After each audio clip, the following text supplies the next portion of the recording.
Mwaka wa 2025 hususan mwezi Disemba umeshuhudia fainali nyingi za kandanda zikichezwa kote nchini. Kuanzia kaunti ya Nairobi hadi maeneo mengine ya nchi, mashindano haya yamekuwa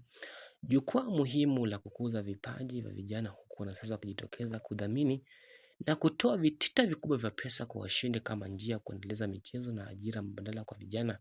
Kati ya wanasiasa wote waliodhamini mashindano hayo, aliyekuwa seneta wa Kakamega Cleophas Malala ndiye aliyeibuka kinara kwa kutangaza na kutoa kitita kikubwa zaidi cha pesa kupitia Cleo Malala Super Cup. Katika mashindano hayo, washindi wa fainali walitozwa shilingi milioni 3, washindi wa pili wakipokea shilingi milioni 1.5, nafasi ya tatu wakilipata shilingi milioni 1, huku nafasi ya 4 wakitozwa shilingi nusu milioni. Jumla ya fedha zawadi ilifikia shilingi milioni 6, kiwango ambacho hakijawahi kufikiwa na mwanasiasa mwingine katika mashindano ya ngazi kama hii. Alifuata karibu na gavana wa sasa Kakamega Fernandes Baraza, ambaye kupitia Kakamega Governors Cup walituzwa washindi wa fainali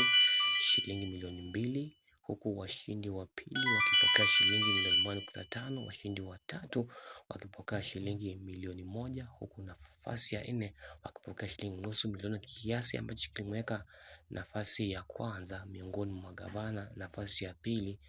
miongoni mwa wanasiasa kutoa kitita kikubwa cha pesa kwa washindi wa kandanda humu nchini. Nafasi ya tatu ilichukuliwa na gavana wa Kirinyaga Anne Mumbi Waiguru, ambaye katika mashindano yake ya Governors Cup aliwatuza washindi wa fainali shilingi milioni 1.5,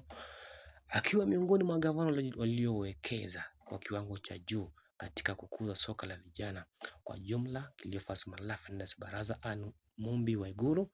waliibuka kama wanasiasa watatu bora mwaka 2025, kutenga na kutoa vitita vikubwa vya pesa kwa washindi wa fainali za kandanda, hatua iliyoimarisha na maendeleo ya michezo na kugundua vipaji vipya kote nchini. Nikiripoti, jina langu ni Joseka